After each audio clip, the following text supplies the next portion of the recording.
So please give it up for Josh Hogan.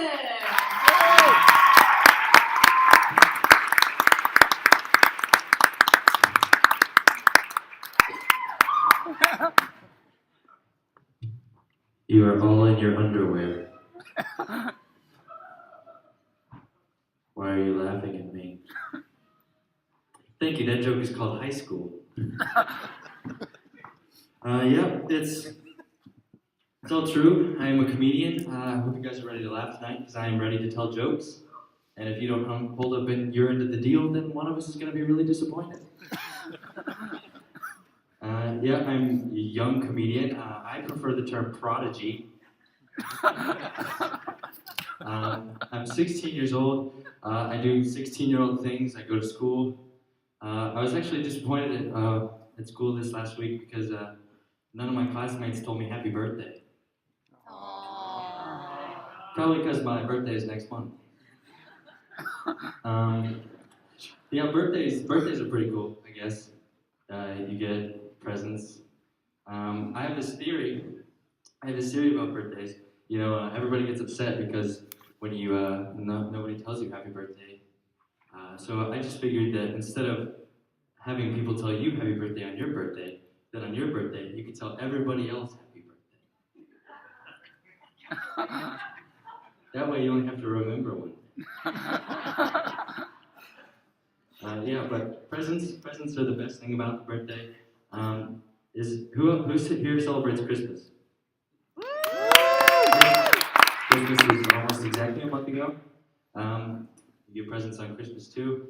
I didn't actually have a very good Christmas this year because I found out that Santa wasn't real. Yeah, I'm not that young. But yeah, one of the interesting things about Santa, if you really think about it, is that if you rearrange the letters in his name, it spells Satan. Yeah, I put this to the test actually because we have stocking hangers at my house that we put up every Christmas.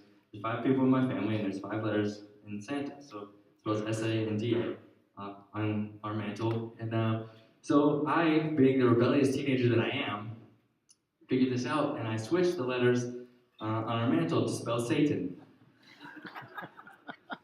And nobody noticed for 3 days.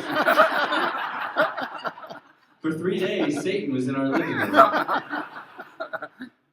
My mom figured it out eventually, and she switched them back, and she told me about it. She was like, it was really demonic. And I said, I know, isn't that weird?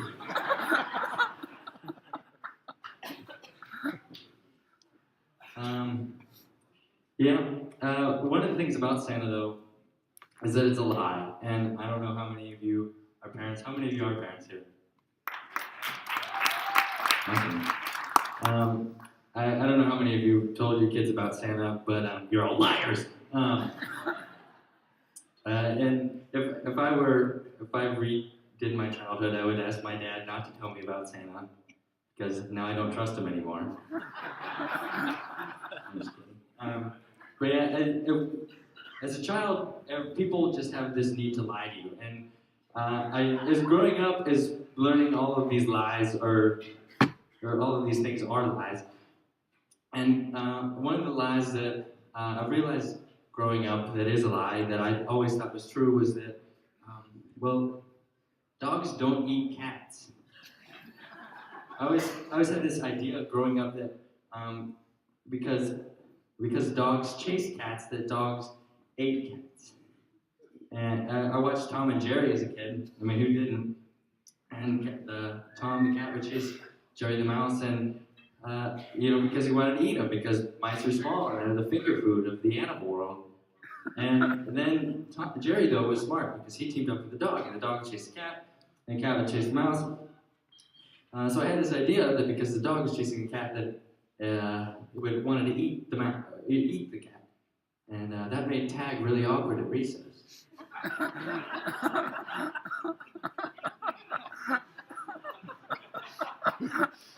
I can't really talk about cats, though, without talking about my mom, because my mom is a cat. I'm just kidding. But no, my mom is pretty cool. She's probably the coolest mom in the world, no offense. She loves me, and I can prove it. I'm wearing this shirt tonight.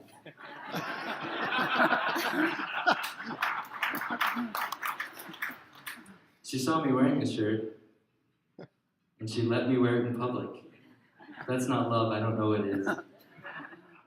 Yeah, my mom is cool, and she does everything for me. She does my laundry, she cooks me dinner, and she does my homework.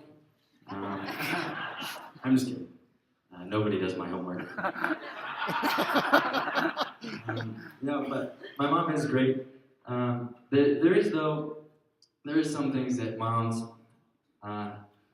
you shouldn't do for your children, and one of the things that you shouldn't do is dance. And you're not good at it. You never will be.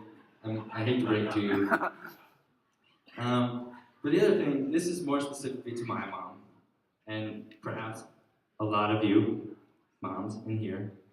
But you should, if you can help it, you should drive. And this is my mom especially. And I'll give you an example. One time, my mom doesn't do the driver's ed 10 and 2, or the 9 and 3, or the popular for her age, 11 and 1.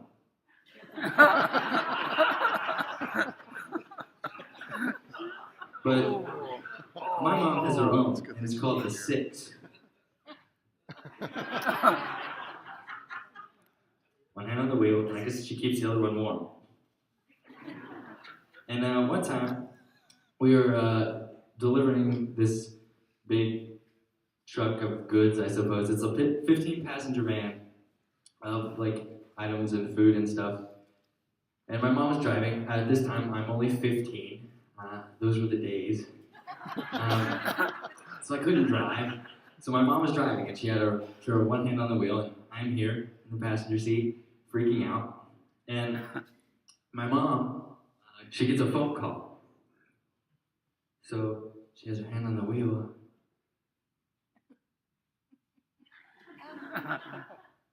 Hello? At this point, nobody is driving the car. I am here, and I save us. Because we're gonna either veer off this way and die, veer off this way and die, or, just die. And so I reach over, and I grab the steering wheel. I don't push it or pull it. I grab it, and I keep it steady, so we keep moving this way. And at this point, I am driving the car. And that is very illegal. So, we can help it, moms. Don't drive. But, I can't tell you what to do. So, I can drive now. I'm a very good driver, which is surprising because of the instance that I just explained. But I'm not very good at multitasking. So sometimes I'll be driving and I won't remember where my keys are. The person next to you doesn't get that joke. Please feel free to explain it to them. My keys are in the ignition. So okay, yeah. Anyway, I can't talk about being forgetful without talking about my dad.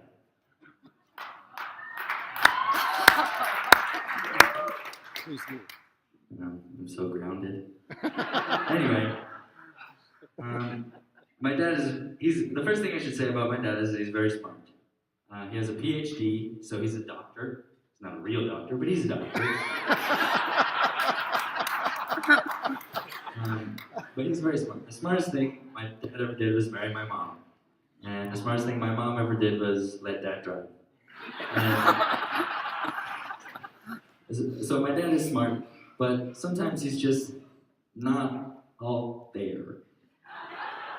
I'll give you an example of this. One time we were watching TV, and he said to me, "Josh, can you hand me the remote?" And I said, and I quote, "You mean the one that's laying on your stomach?"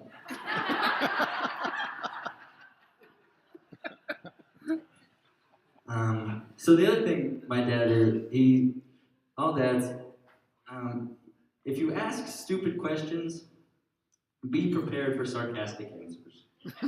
I know you get mad at your children for this, and being sarcastic and rude, but we can't help it, because you ask stupid questions. And an example of this, we have this door in my house. And if you open it, there's a flight of stairs leading downward to the basement. I call it the basement door. It's located in our kitchen, and my dad will sit at the kitchen table, probably eating or reading newspaper or whatever old people do. And I'll go and I'll open the basement door, and my dad will say, "Where are you going?" You couldn't piece that puzzle together, Dad? Would you like to buy a vowel? No, I look at him, and I don't say the basement, because that's too obvious. I say, Africa! Or I say, I thought I'd just stand here with the door open. So, yeah, don't ask stupid questions. But my dad has this sense of humor, and I guess I get it from him. And I'm considered a clean comedian because I don't swear or, and I shower. But my dad does like potty humor, not like bad potty humor, but like farts and stuff. And I kind of get it from him. And I think this is why maybe I laugh every time a teacher says duty, or look at number 2, or turn it over to the backside.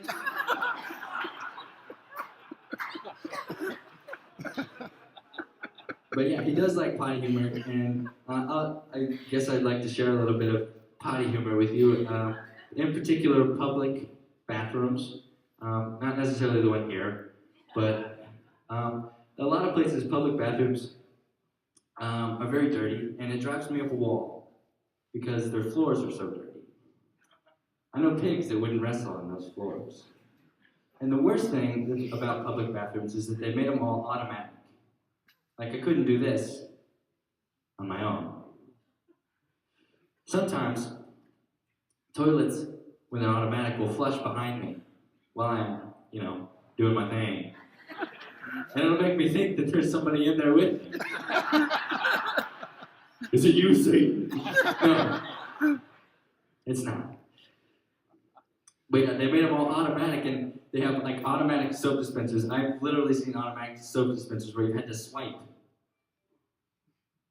If you swipe an automatic soap dispenser, it doesn't get on your hand. And sometimes they make it so that the faucets aren't automatic, but the paper towel dispensers are. What that says to me is, go ahead, put your poopy hands all over my faucet. But don't you dare put your clean hands on my paper towel dispenser. That stuff's expensive, man. And then there's the hand dryers. And the hand dryers are the worst. Because, here, let me show you.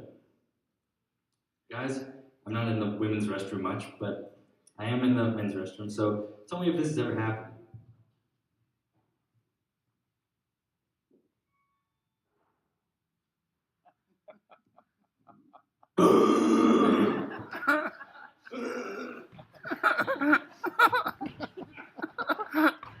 After all that, your hands aren't even dry. You know what I'm talking about when I do this.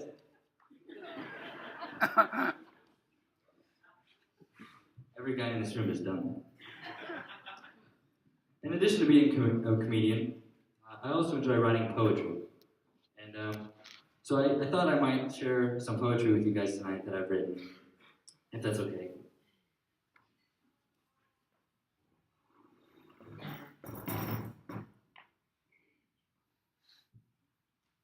So maybe if we could get some mood lighting.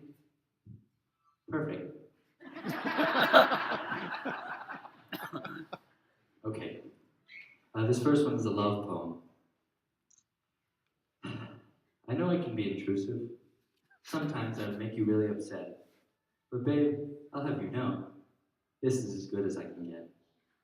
I will always bite my lollipops. I will never stop playing Pokemon. I don't understand your chick flicks, and I will eat all your special treats until they're gone. But as lazy as I am, couch potato and all, I compare me to you, and all of my problems seem so small. I can't tell if you're angry or hungry, and you don't earn any money. If your job is to make me happy, then why am I so lonely? It just so happens that I love you. Your imperfections, mistakes, and pains. You complete my broken puzzle. You've driven me insane. If you truly hate this poem, sit there with that stare you stare so well. But if you love this poem, like I love you, purr meow because you're a cat and I'm psychotic. These next few are a little shorter. Haikus are easy, but sometimes they don't make sense. Refrigerator.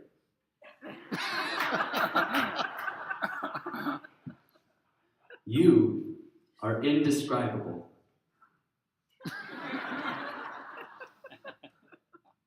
Roses are red, violets are blue. I have self-esteem issues, please don't hate me. She said, it's not you, it's me. I said, I thought so.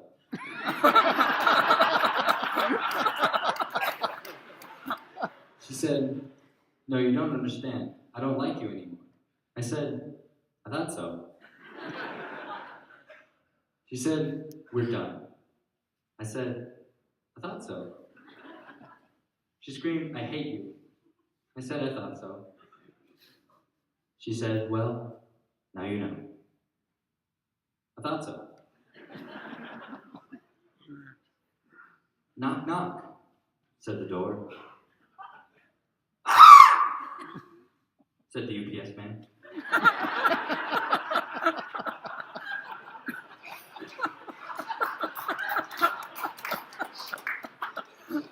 This is my last poem. This is my longest. It's called A List of Things I Know. I made a list of things I know, and this is how it goes. More people should be sick. I want to fill the world with hate. Saying something mean is better than being nice, and being early is much better than being late. When you close your eyes at night, you die for a few short hours. When you wake up, it's better not to take showers. Doing work is optional. It's more efficient to be lazy. It's smarter to be stupid. It's normal to be crazy. It's more fun to be boring. Red is more green than blue. Clothes are more revealing than nudity. Yes, I know. These things are not true. How can you trust me if I write these lies? Is it really a list of things I know? Well, look me in the eyes. This is how it really goes. You are not very special. Your words always bring me down. If it were ever sink or swim, I think I would let you drown. You hate puppies. You hate ice cream. You enter a room and ice cream. You steal candy from babies, even when it isn't easy. Your hair disgusts French fries because it is so greasy. I hate the way you laugh. I really just don't like you. You should know that I know that these things are not true. Except when I said I don't like you, because I really don't.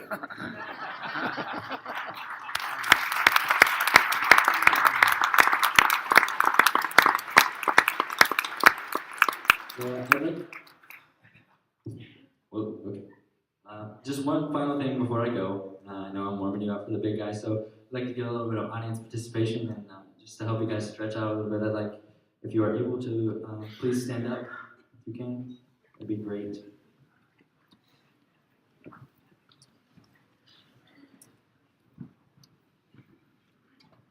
And now I would like all of you to clap.